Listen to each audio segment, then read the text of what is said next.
You know, I don't think we imagined doing this when we were young, at least not to this extent.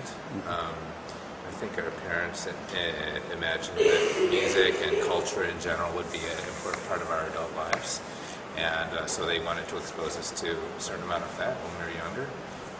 But we were lucky enough to have really exciting situations and teachers, musically speaking, when we were younger, I think, who inspired us to explore it further.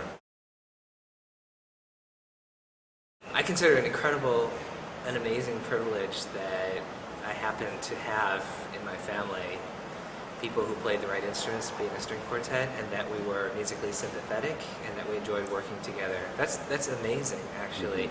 A lot of people spend many years looking for the right quartet partners, and I think the fact that they were right there as my siblings is pretty extraordinary.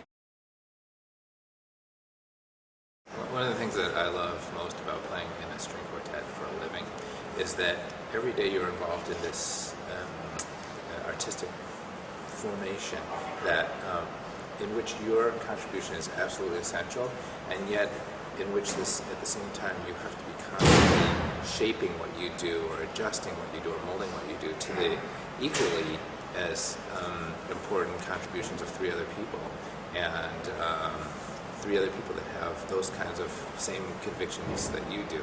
I don't really know of anything in life that's quite like that, where you're so important as an individual, and yet at the same time you have to work within a sort of a whole. I feel like for all of us, we're really fortunate to have great teachers who not only taught us to play our instruments, but instilled in us a deep love and respect for the music. We think about that all the time, and if we can participate in that same tradition, they learn from their teachers who learn from their teachers. That's part of what I think makes the string quartet also really special, is that it is this tradition that has to be handed down from person to person, quartet to quartet. It's not something that you can learn very well from a book or even from recordings. And to be part of that tradition and now having the opportunity to pass it to younger people than ourselves, it feels really good.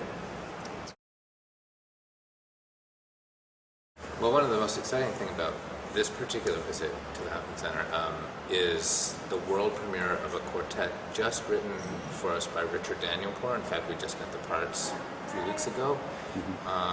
So the first time to perform the piece is always exciting when it's by a composer of Richard Danielpour's stature, maybe especially exciting.